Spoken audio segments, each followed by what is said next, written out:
जय हिंद साथियों, Kalyani IAS academy के डिजिटल प्लेटफॉर्म पर आपका हार्दिक स्वागत है। इस लेक्चर में हम भौतिक परिवर्तन, रासायनिक परिवर्तन तथा रासायनिक अभिक्रियाओं को बहुत ही अच्छे से पढ़ेंगे एवं समझेंगे। तो शुरू करते हैं भौतिक परिवर्तन से। देखिए, वह परिवर्तन जिससे पदार्थ के भौतिक गुणों में तथा भौतिक अवस्था में परिवर्तन हो। भौतिक गुण कौन कौन से होते हैं? पदार्थ के रंग, राइट, रंग में परिवर्तन, स्वाद में परिवर्तन तथा अवस्था में परिवर्तन। जैसे यदि कोई तत्व है, राइट, यदि कोई तत्व है और उसके रंग में परिवर्तन हो जाए तो वह उसके भौतिक गुणों में परिवर्तन होगा, या उस तत्व के स्वाद में परिवर्तन हो जाए तो वह भी तत्व के भौतिक गुणों में परिवर्तन माना जाएगा, या फिर तत्व की भौतिक अवस्था में परिवर्तन हो जाए। जैसे कोई तत्व ठोस अवस्था में तो वह द्रव अवस्था में परिवर्तित हो जाए, या फिर गैस अवस्था में परिवर्तन हो जाए, राइट। तो रंग, स्वाद एवं अवस्था में परिवर्तन को ही भौतिक गुणों में परिवर्तन कहा जाता है।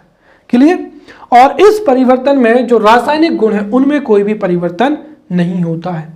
साथ ही साथ यदि वह कारक जिसकी वजह से यह परिवर्तन हो रहा है, अर्थात वह कारक जिससे रंग में, स्वाद में या अवस्था में परिवर्तन हो रहा है, उसको यदि हम हटा लें तो पुनः मूल तत्व की या मूल पदार्थ की प्राप्ति हो सकती है। उस परिवर्तन को ही भौतिक परिवर्तन कहते हैं।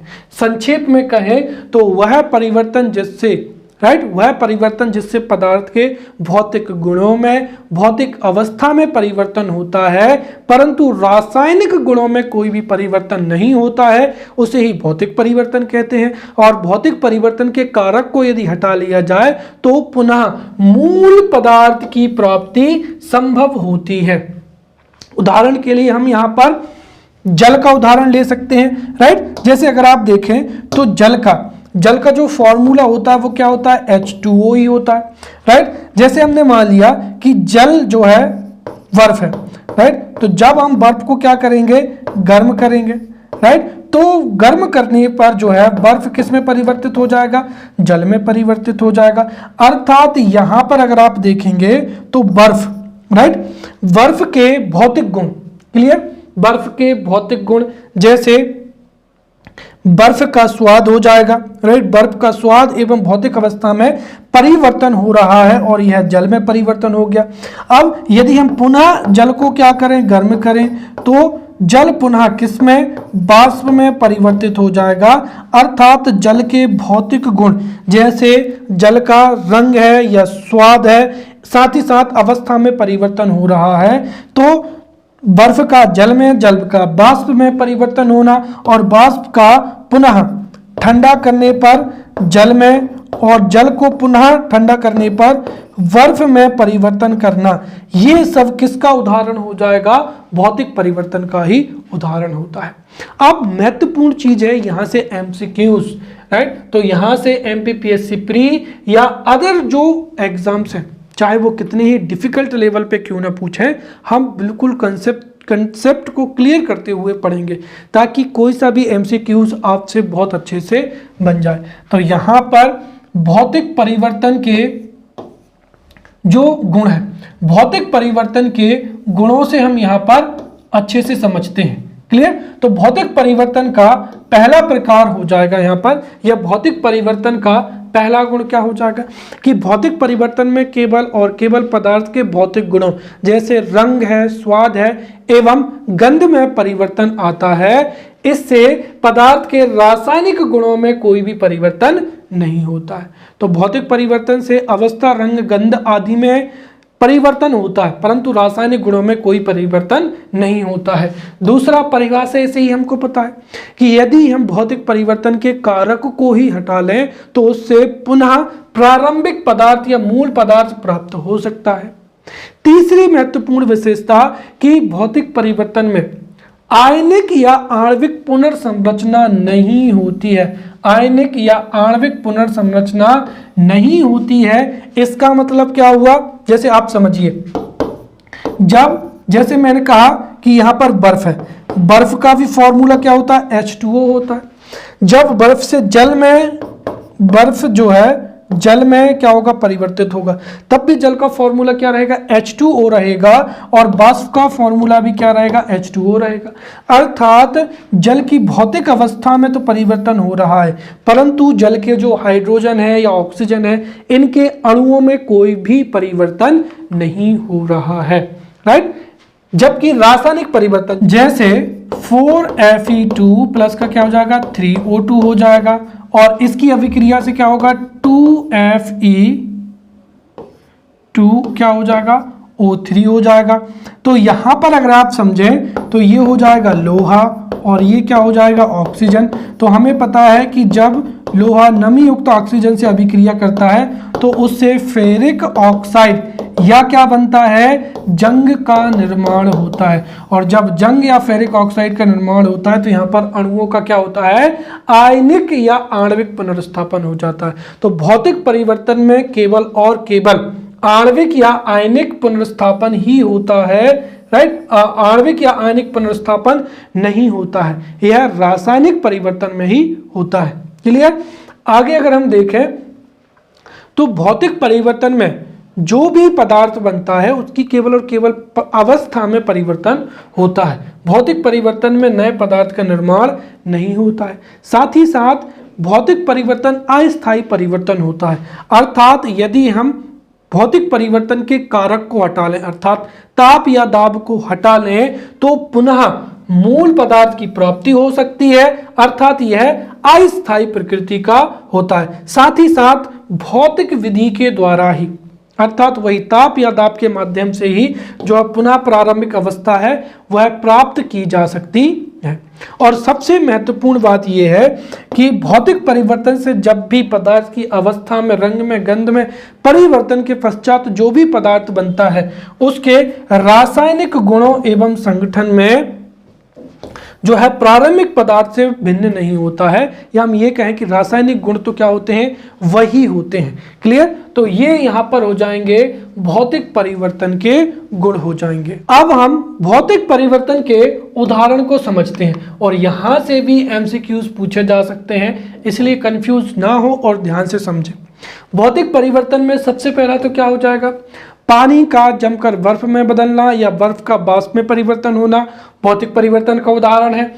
चीनी का पानी में घुलना भौतिक परिवर्तन का उदाहरण हो जाएगा। मोम का गलना, ध्यान रखें यहां पर, अगर मोमबत्ती का जलना आ जाए, जो कि आगे पढ़ेंगे हम, अगर मोमबत्ती का जलना हो, राइट, जैसे अगर पूछा जाए मोमबत्ती का जलना निम्नलिखित में से किसका उदाहरण है, तो ध्यान रहे मोमबत्ती का जलना रासायनिक परिवर्तन का उदाहरण है।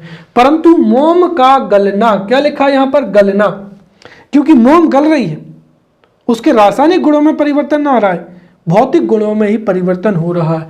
तो मोम का गलना भौतिक परिवर्तन है। दूध से क्रीम अलग करना, यहां से भी कंफ्यूज होते हैं, दही से मक्खन निकालना। देखो, दूध का आस्कंदन होना या दूध का फटना रासायनिक उदाहरण है, दूध का दही में परिवर्तन होना रासायनिक उदाहरण है, लेकिन दूध से क्रीम अलग करना भौतिक उदाहरण है, दही से मक्खन निकालना भौतिक परिवर्तन का उदाहरण है, मोम का गलना भी भौतिक परिवर्तन का उदाहरण है। फिर ऊर्ध्वपातन हो जाएगा, कागज का फटना हो जाएगा, जल का वाष्प में बदलना, ये सभी भौतिक परिवर्तन के ही उदाहरण है।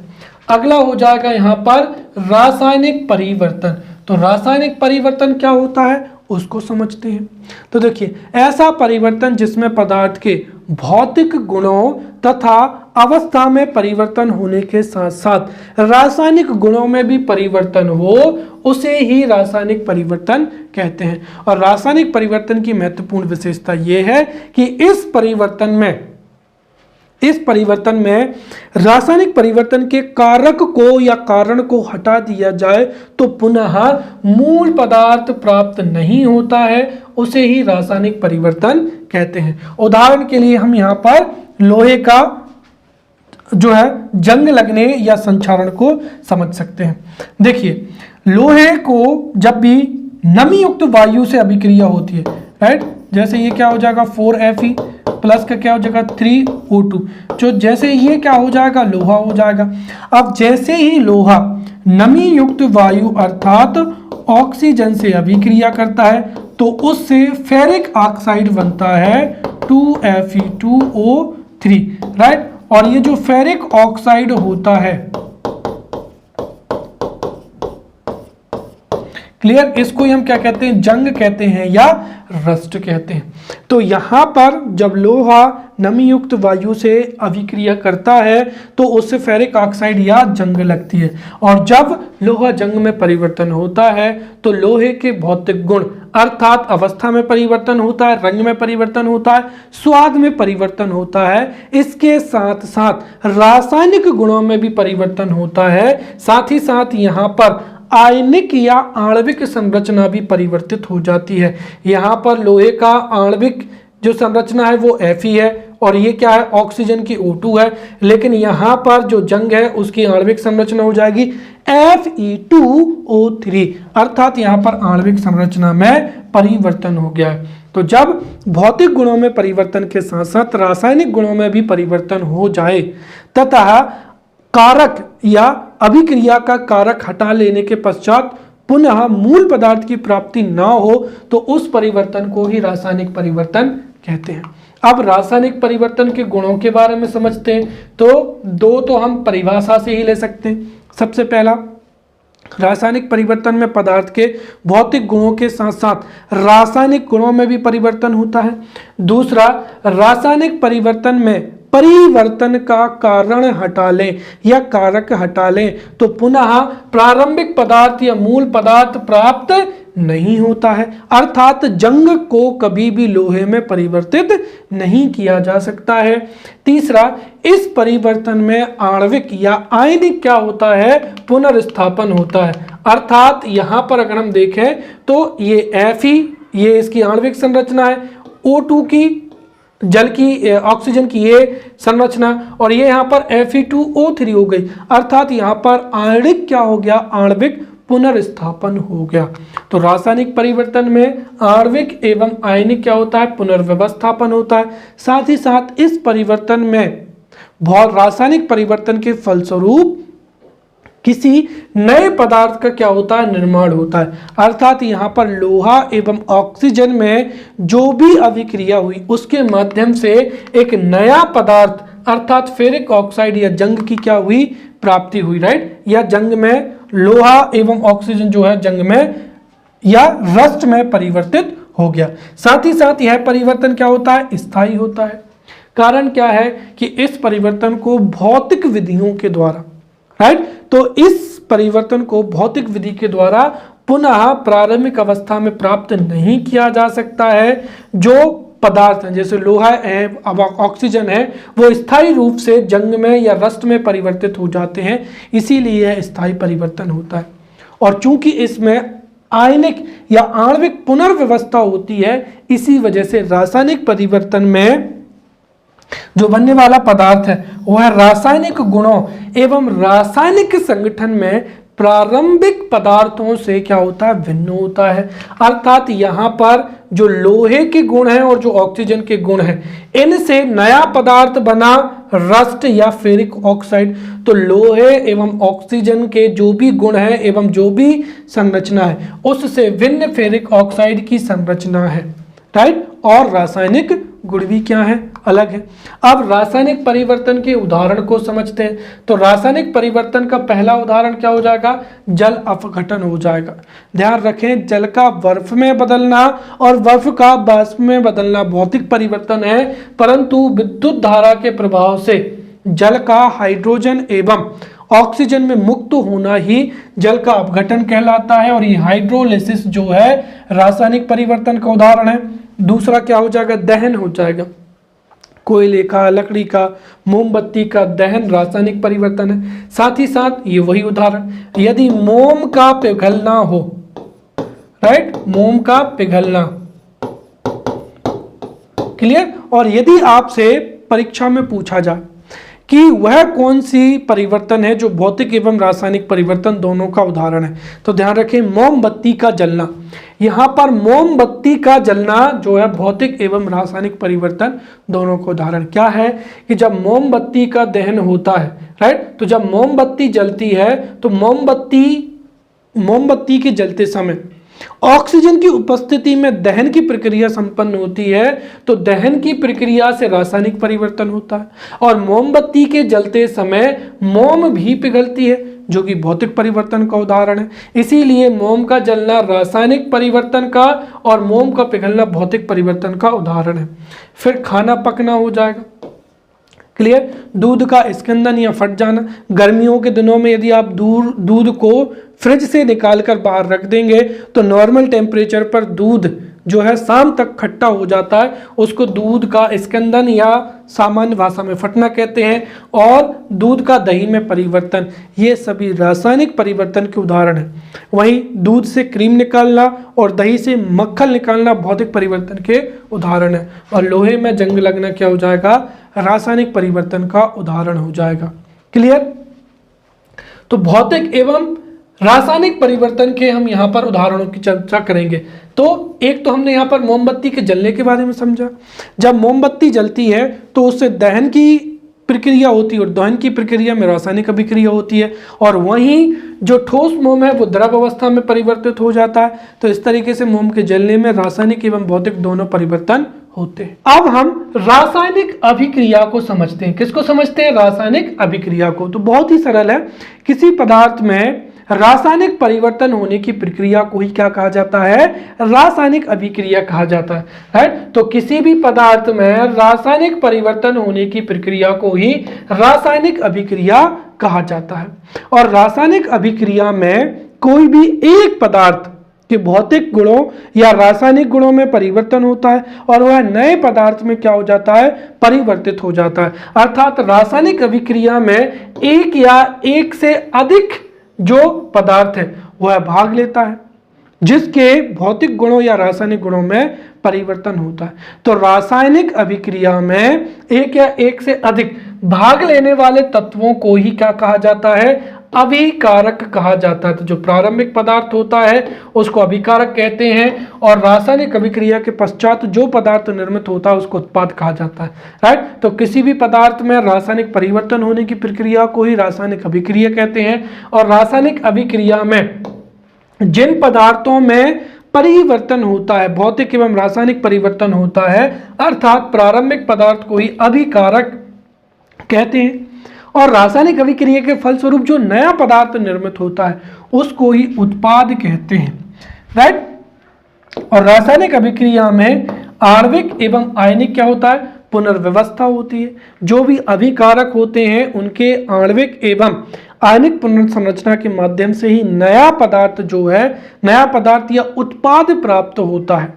और उत्पाद के रासायनिक गुण एवं रासायनिक संगठन अभिकारकों के रासायनिक गुणों एवं संगठन से क्या होते हैं, भिन्न होते हैं, क्लियर। इसीलिए रासायनिक अभिक्रिया में दो शब्द बार बार आएंगे, एक होगा अभिकारक और दूसरा होगा उत्पाद। तो इन दोनों के बारे में अच्छे से समझ लेना जरूरी है। तो अभिकारक या रिएक्टेंट्स क्या होता है, देखिए रासायनिक अभिक्रिया में, राइट, रासायनिक अभिक्रिया में वे पदार्थ जो भाग लेते हैं, या फिर हम ये कहें कि रासायनिक परिवर्तन में जिन पदार्थों में भौतिक एवं रासायनिक परिवर्तन होता है उन पदार्थों को ही क्या कहा जाता है, अभिकारक कहा जाता है। तो जो प्रारंभिक पदार्थ है जिनमें परिवर्तन होता है वही अभिकारक होता है, और रासायनिक अभिक्रिया के पश्चात जो नया पदार्थ प्राप्त होता है उसको ही उत्पाद या प्रोडक्ट कहा जाता है, क्लियर। तो ये हमने समझा यहाँ पर रासायनिक अभिक्रिया के बारे में।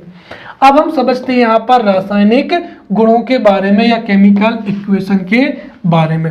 तो अभी तक हम परमाणु संरचना, आधुनिक आवर्त सारणी को बहुत ही अच्छे से समझ चुके हैं। और जो आधुनिक आवर्त सारणी है, आधुनिक आवर्त सारणी में जो जितने भी तत्व हैं 118, राइट, उन सभी तत्वों को कुछ रासायनिक संकेतों के माध्यम से क्या किया गया है, प्रदर्शित किया गया है। तो जो जितने भी तत्व हैं, जितने भी ज्ञात तत्व हैं, उन सभी ज्ञात तत्वों के अंग्रेजी नाम, लैटिन नाम के आधार पर उनके रासायनिक संकेत जो हैं निर्धारित किए गए हैं। जैसे कार्बन का C, हाइड्रोजन का H, राइट, हीलियम का He हो जाएगा, राइट, ऑक्सीजन का O हो जाएगा, सोडियम का Na हो जाएगा, राइट। तो ये जो सभी रासायनिक संकेत हैं ये उन तत्वों के या तो रासायनिक नाम या तो अंग्रेजी के नाम का पहला शब्द है या फिर उनके लैटिन भाषा के जो शब्द हैं लैटिन भाषा के नाम का पहला शब्द है। और जब कभी भी दो शब्दों के नाम एक ही कैपिटल लेटर से शुरू होते हैं तो उस स्थिति में उस तत्व का जो अदर नाम है उसका कोई एक और अन्य जो है लेटर ले लिया जाता है, जैसे हाइड्रोजन और हीलियम में He कर दिया, राइट। तो आधुनिक आवर्त सारणी में जो सभी तत्व हैं उनको उनके अंग्रेजी नाम लैटिन नाम के जो कैपिटल लेटर हैं उनके माध्यम से अर्थात रासायनिक संकेतों के माध्यम से दर्शाया गया है। क्लियर। दूसरी चीज अभी हमने समझा कि किसी पदार्थ में जो रासायनिक परिवर्तन होता है उसकी प्रक्रिया को ही रासायनिक अभिक्रिया कहते हैं, और यदि इसी रासायनिक अभिक्रिया को रासायनिक संकेतों के माध्यम से सूत्रों के द्वारा दर्शाया जाए तो उसे ही क्या कहा जाता है, रासायनिक समीकरण कहा जाता है। क्लियर। तो सीधा हम कह सकते हैं कि पदार्थों में होने वाले भौतिक या रासायनिक परिवर्तन की प्रक्रिया को रासायनिक अभिक्रिया कहते हैं, और जब किसी रासायनिक अभिक्रिया को रासायनिक संकेतों के माध्यम से रासायनिक सूत्रों के माध्यम से दर्शाया जाता है तो उसे ही रासायनिक समीकरण कहा जाता है। रासायनिक समीकरण को कुछ विशेष नियमों के द्वारा लिखा जाता है, उनको हम यहां पर समझते हैं। रासायनिक समीकरण लिखते समय हमेशा जो अभिकारक होते हैं उनको लेफ्ट साइड लिखा जाता है, तो जो अभिकारक होते हैं उनको कहां लिखा जाता है, बाईं तरफ लिखा जाता है, राइट। जैसे 4Fe प्लस का क्या हो जाएगा 3O2, तो 2Fe2O3।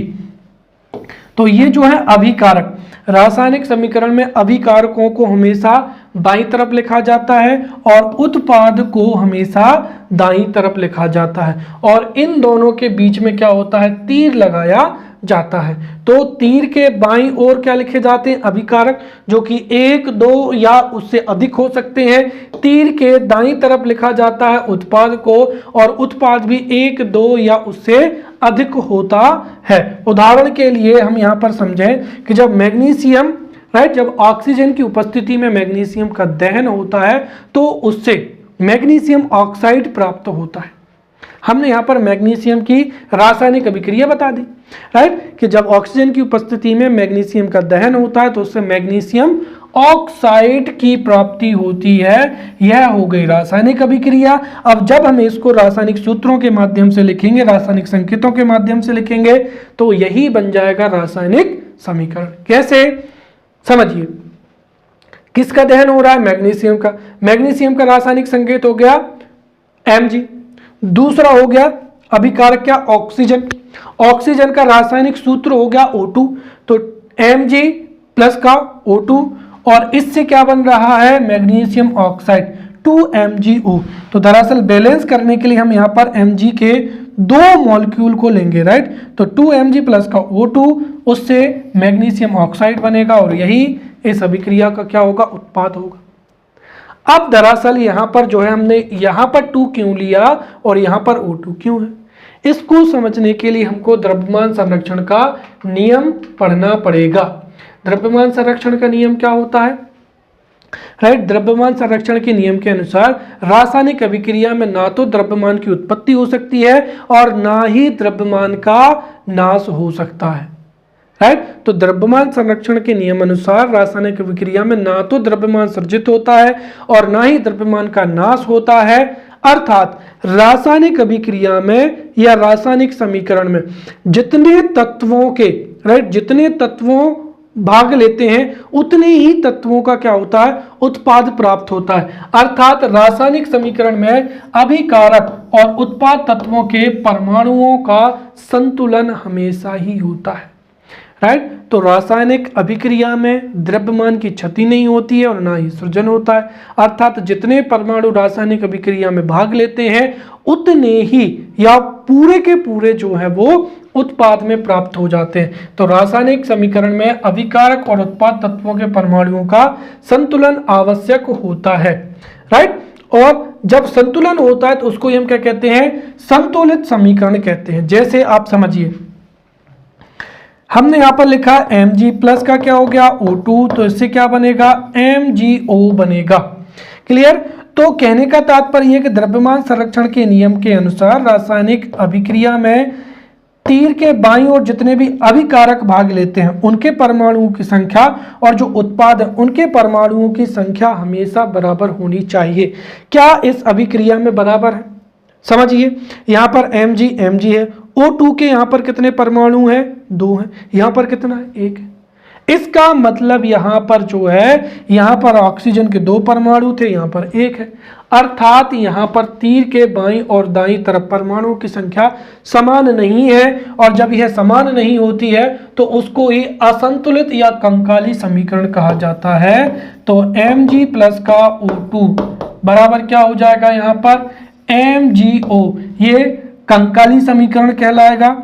या जैसे मैंने कहा कि Fe प्लस का O2, राइट।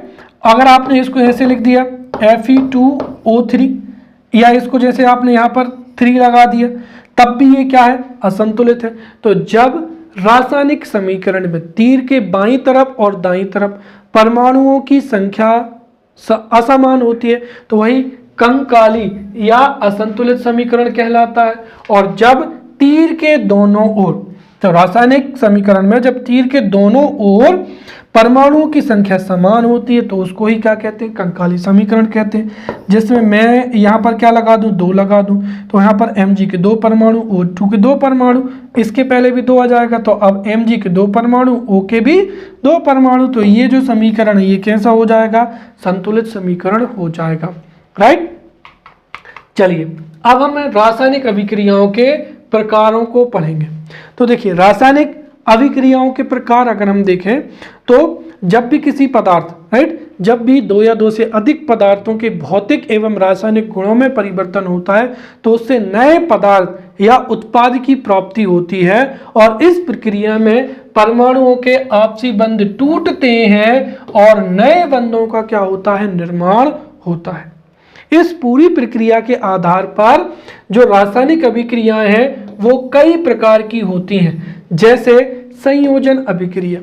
अब आप सोच रहे हैं तो ये तो 12 प्रकार की अभिक्रिया, इनको कैसे याद रखेंगे? बहुत ही सिंपल, 6 प्रकार की हैं। कैसे? संयोजन अभिक्रिया, विस्थापन अभिक्रिया, ऊष्माक्षेपी अभिक्रिया, ऑक्सीकरण अभिक्रिया, उत्क्रमणीय अभिक्रिया और मंद अभिक्रिया। और 6 इनके क्या हो जाएंगे?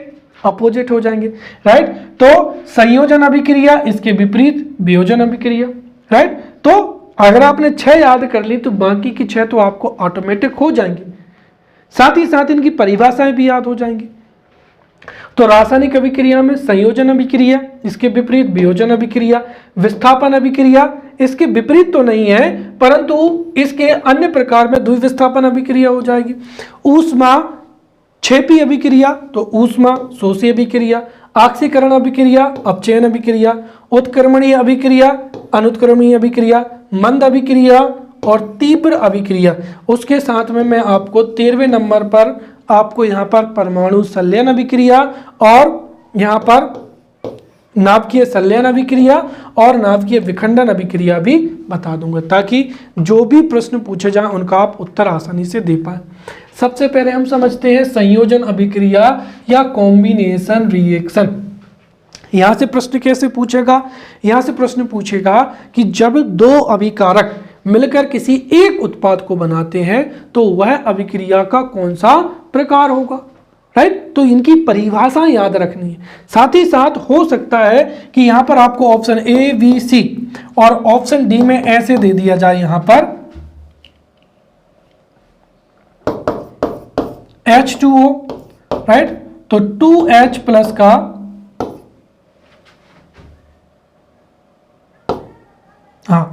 क्या हो जाएगा? O2। तो यहां पर ये जो है जैसे ऑप्शन ए, बी, सी और ये डी, फिर आपसे कहेंगे कि बताइए इनमें से कौन सा संयोजन अभिक्रिया का उदाहरण नहीं है, तो ये 3 तो हैं। ये क्या हो जाएगा? वियोजन अभिक्रिया का उदाहरण हो जाएगा, तो उत्तर ये हो जाएगा। तो हम एक एक करके चारों को समझते हैं। सबसे पहला हो जाएगा क्या? संयोजन अभिक्रिया। संयोजन अभिक्रिया का नाम ही क्या लिखा है? संयोजन या कॉम्बिनेशन। देखो, समझ के पढ़ने का यही फायदा है कि आपको रटना नहीं है, सीधा क्या लिखा है? अंग्रेजी वाले, अगर यदि आप इंग्लिश मीडियम से हैं तो कॉम्बिनेशन का मतलब भी क्या होता है, दो कंटेंट्स का जुड़ना, राइट। तो संयोजन अभिक्रिया, देखिए वह अभिक्रिया जिसमें, राइट, वह अभिक्रिया जिसमें दो या दो से अधिक उत्पाद मिलकर एकल, दो या दो से अधिक अभिकारक मिलकर एकल उत्पाद बनाते हैं, उसको ही क्या कहते हैं, संयोजन अभिक्रिया कहते हैं। फिर से समझिए, वह रासायनिक अभिक्रिया जिसमें दो या दो से अधिक अभिकारक मिलकर एकल उत्पाद या एक उत्पाद बनाते हैं, उसको ही संयोजन अभिक्रिया कहते हैं। जैसे क्या हो जाएगा, कोयले का दहन हो जाएगा। हमें पता है कोयला सी जब ऑक्सीजन की उपस्थिति में जलता है तो उससे CO2 निर्मित होती है, तो ये हो जाएगा कोयले का दहन, ये हो जाएगा संयोजन अभिक्रिया। इसमें C कार्बन हो जाएगा, O2 क्या हो जाएगी, गैस। तो जब कार्बन का ऑक्सीजन की उपस्थिति में दहन होगा तो CO2 का निर्माण हो जाता है, ये क्या हो जाएगा, सिंगल प्रोडक्ट हो जाएगा। वैसे ही दूसरा, हाइड्रोजन एवं ऑक्सीजन के मिलने से जल का निर्माण होता है, तो जल का निर्माण भी एक संयोजन अभिक्रिया है, जिसमें हाइड्रोजन के दो मॉलिक्यूल, ऑक्सीजन का एक अणु, हाइड्रोजन के दो अणु, ऑक्सीजन का एक अणु मिलकर 2H2O अर्थात जल के दो अणु बनाते हैं, यह है संयोजन अभिक्रिया हो जाएगी। वैसे ही कैल्शियम हाइड्रॉक्साइड की प्राप्ति, तो जब बिना बुझा चूना CaO, बिना बुझा चूना को जब जल में घोल देते हैं तो CaO और क्या हो जाएगा, H2O, तो CaOH2 प्राप्त होगा, जिसको कि बुझा हुआ चूना कहते हैं। ये सभी संयोजन अभिक्रिया के उदाहरण हैं। MCQs के लिए आप ये भी फैक्ट याद रखें कि जो बुझा हुआ चूना होता है कैल्शियम हाइड्रॉक्साइड, तो बुझा हुआ चूना या कैल्शियम हाइड्रॉक्साइड से ही भवनों की या बिल्डिंगों की पुताई की जाती है। साथ ही साथ ये जो कैल्शियम हाइड्रॉक्साइड है, ये पुनः कार्बन डाइऑक्साइड से क्या करता है, अभिक्रिया करता है, राइट। तो जो बुझा हुआ चूना होता है, क्लियर, बुझा हुआ चूना CaOH2, ये जो बुझा हुआ चूना होता है कैल्शियम हाइड्रॉक्साइड, ये वातावरणीय कार्बन डाइऑक्साइड से अभिक्रिया करके कैल्शियम कार्बोनेट बनाती है।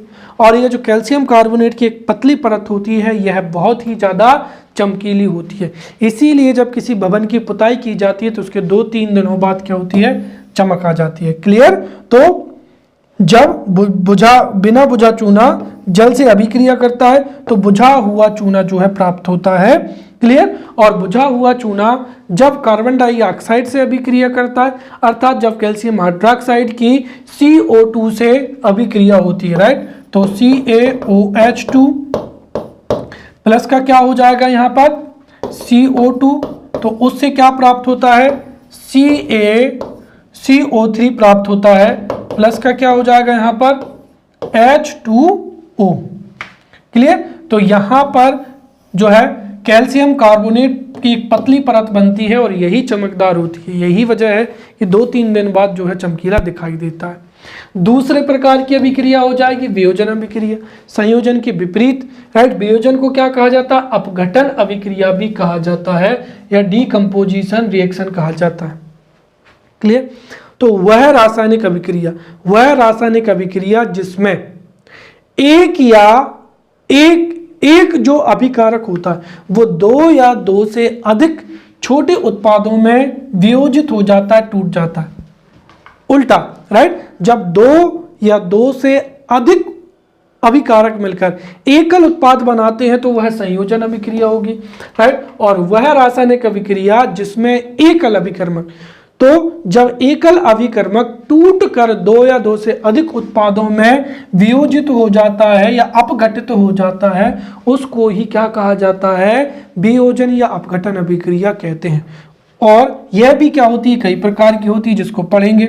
उदाहरण समझते हैं। देखिए, जब फेरस सल्फेट को, जिसका सूत्र है FeSO4.7H2O, तो जब फेरस सल्फेट को गर्म करते हैं तो इसका अणु जल का त्याग कर देता है। तो जब फेरस सल्फेट को गर्म करते हैं तो यह जल त्याग देता है और इसका रंग बदल जाता है। इसके उपरांत यह फेरिक ऑक्साइड, सल्फर डाइऑक्साइड और सल्फर ट्राइऑक्साइड में वियोजित हो जाता है। तो फेरस सल्फेट को जैसे ही गर्म किया, सबसे पहले वो क्या कर देता है, जल का त्याग कर देता है, राइट। और जल का त्याग करने के पश्चात में ये जो फेरिक ऑक्साइड होता है, ये फेरिक ऑक्साइड 2FeSO4, ये किस में, फेरिक ऑक्साइड में, राइट। तो ये फेरिक ऑक्साइड Fe2O3 प्लस का SO2 और SO3 में क्या होता है, परिवर्तित हो जाता है। तो फेरस सल्फेट जो है फेरिक ऑक्साइड, सल्फर डाइऑक्साइड एवं सल्फर ट्राइऑक्साइड में वियोजित हो जाता है। अब इसके हम कई प्रकारों के बारे में पढ़ेंगे। सबसे पहला हो जाएगा ऊष्मीय वियोजन अभिक्रिया। तो बिल्कुल सीधा दिख रहा है क्या, ऊष्मीय। तो देखिए, जब एकल अभिकर्मक, जब एकल अभिकारक दो या दो से अधिक उत्पादों में टूटता है तो वह वियोजन अभिक्रिया होती है। और जब वियोजन ऊष्मा देने के कारण हो तो उसको ही ऊष्मीय वियोजन कहा जाता है। उदाहरण के लिए क्या हो जाएगा, CaCO3 हो जाएगा। तो कैल्शियम कार्बोनेट को यदि गर्म किया जाए या ऊष्मा दी जाए, तो कैल्शियम कार्बोनेट को जब ऊष्मा दी जाती है तो यह CaO एवं CO2 में क्या होता है, टूट जाता है। यह ऊष्मीय वियोजन का उदाहरण हो जाएगा। दूसरा हो जाएगा विद्युत वियोजन। तो जब वियोजन अभिक्रिया या जब वियोजन की अभिक्रिया विद्युत प्रवाहित करने पर संपन्न होती है तो उसको ही क्या कहा जाता है, विद्युत वियोजन या इलेक्ट्रिकल डिकम्पोजिशन कहा जाता है। उदाहरण के लिए क्या हो जाएगा, 2H2O हो जाएगा। तो जब जल में विद्युत धारा प्रवाहित की जाती है,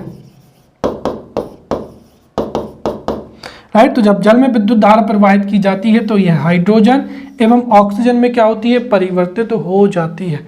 क्लियर। तो जब जल में विद्युत धारा प्रवाहित करती है तो यह जल जो है H2O हाइड्रोजन एवं ऑक्सीजन में वियोजित हो जाता है। और ध्यान रखें यहाँ पर MCQs के हिसाब से, जब विद्युत वियोजन की अभिक्रिया होती है तो कैथोड पर हाइड्रोजन गैस मुक्त होती है और एनोड पर ऑक्सीजन, राइट। तो जब जल का अपघटन होता है, इसको जल अपघटन अभिक्रिया भी कहते हैं। क्लियर। तो जब जल अपघटन या विद्युत वियोजन होता है तो जल अपघटन में कैथोड पर हाइड्रोजन और एनोड पर ऑक्सीजन गैस की प्राप्ति होती है। तीसरा हो जाएगा प्रकाश अपघटन।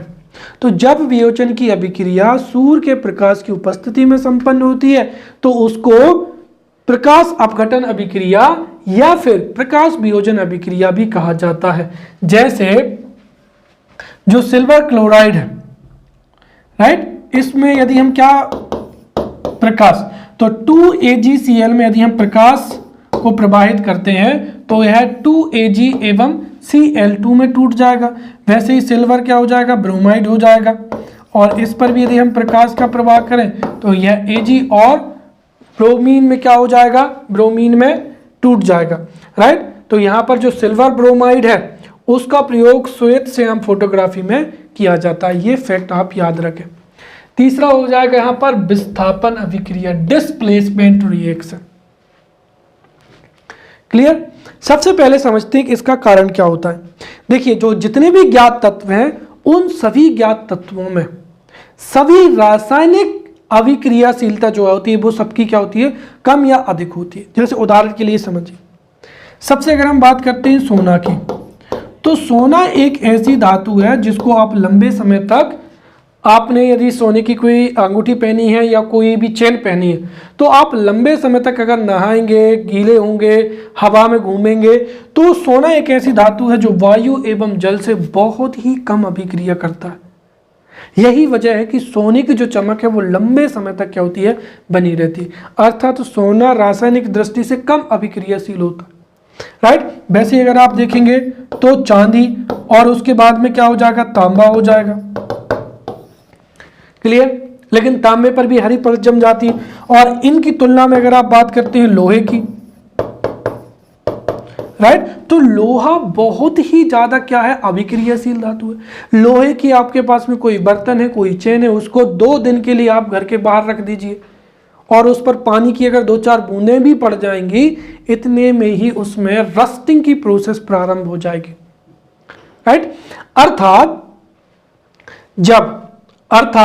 जब एक अभिकारक अधिक अभिक्रियाशील होता है और दूसरा अभिकारक कम अभिक्रियाशील होता है, तब जो है विस्थापन की अभिक्रिया संपन्न होती है।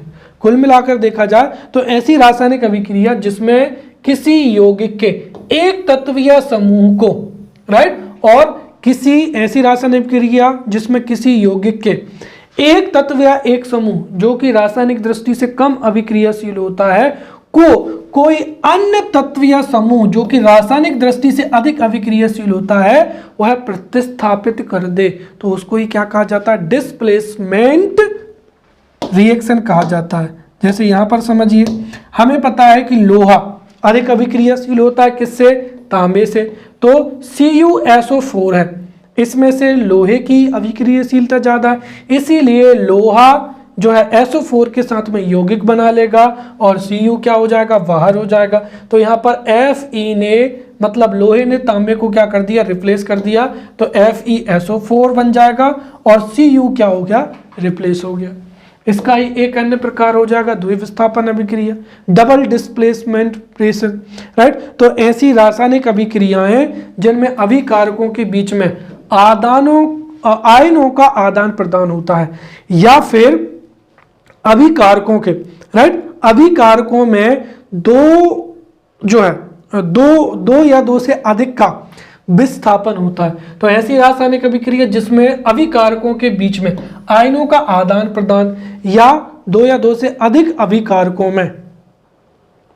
अधिक अभिकारकों में किसी एक तत्वीय समूह के द्वारा दूसरे अभिकारक के तत्वीय समूह को प्रतिस्थापित कर दिया जाए, तो उसको ही हम क्या कहते हैं, डबल डिस्प्लेसमेंट रिएक्शन कहते हैं। उदाहरण के लिए Na2SO4 सोडियम सल्फेट हो जाएगा और क्या हो जाएगा, बेरियम क्लोराइड हो जाएगा, राइट। तो Na2SO4 BaCl2, राइट, और उसके बाद में अब इन दोनों के बीच में क्या होगा वो समझिए।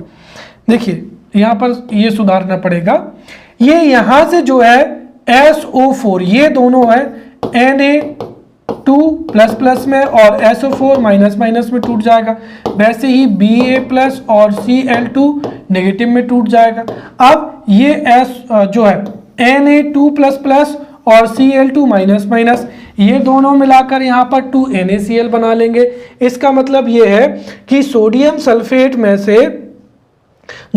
सल्फेट में से यहाँ पर क्लोराइड का क्या हो गया, जो है प्रतिस्थापन हो गया, तो ये हो गया सोडियम सल्फेट से सोडियम क्लोराइड और ये था बेरियम क्लोराइड। तो यहां से Va और यहां से SO4, तो ये क्या हो जाएगा, बेरियम सल्फेट हो जाएगा। कहने का तात्पर्य है यहां पर बेरियम जो सोडियम सल्फेट था तो सल्फेट रिप्लेस हो गया क्लोराइड से, और बेरियम क्लोराइड था तो क्लोराइड रिप्लेस हो गया सल्फेट से। तो इस तरीके से आयनों का क्या हो गया, यहाँ पर आदान प्रदान हो गया। तो वह रासायनिक अभिक्रिया जिसमें आयनों का आदान प्रदान होता है उसको ही द्विविस्थापन अभिक्रिया कहा जाता है। अब अन्य जो अभिक्रियाएं हैं उनको अगले लेक्चर में विस्तार से समझेंगे। तब तक के लिए धन्यवाद।